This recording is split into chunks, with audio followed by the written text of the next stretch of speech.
A cannon blast signaled the arrival of the Fuller Shallop as it completed a successful return voyage to Plymouth Harbor Saturday afternoon. It was perfect.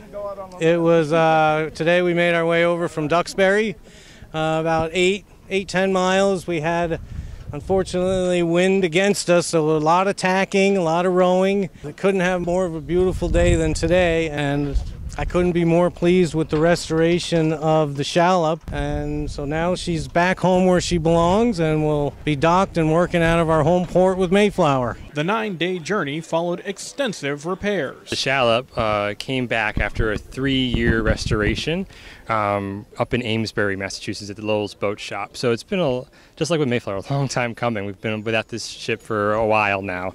So it's been really exciting to have many people come down, check it out, and see the crew sail and row it in to shore here, where it'll be with Mayflower now going forward.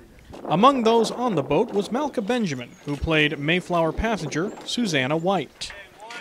Mistress White, how was the voyage? It was terrible. We were like on 2 herringfish packed into a barrel. We were all of us living betwixt the decks. Those of us who could afford it built cabins, though it was so crowded that there was men who put their bedding into pieces of the Shallop, for 'twas cut into quarters during the crossing. And in truth, were so opened up from people lying in her that it took more than a fortnight to put her back together. The day also included a crafts activity for the kids. We're making mini shallops to welcome home the Shallop. Children can come up, they can decorate their boat. Many of the boys have made mini pirate ships, and they can pick out their flag to put on it. The Shallop's arrival also drew quite a crowd. I think it was fantastic, very authentic, and just as I remember it from the 1630s. Oh, you saw it back then? Yeah, we live over at Manomet, where the original one foundered, on the shoals at Manomet Point. So I'm told. So it's great to see it, and come back many times and take another look. And while the Shallop isn't as well known as the Mayflower, historians say it was extremely significant. And the idea with the Shallop is that it would have been broken up into parts inside of the Mayflower. And it is something, once you reach country, you assemble.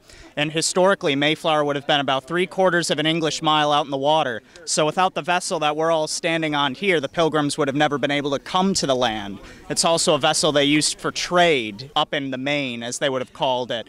Trading Indian corn up for furs, things of that kind. So it is integral to the survival and thriving of the colony. The Fuller Shallop is now safely returned back here in Plymouth Harbor and will be available for tours and other educational events. To learn more about the Fuller Shallop, as well as the Mayflower II, and other exhibits available at the Plymouth Patuxent Museums, visit their website, plimoth.org.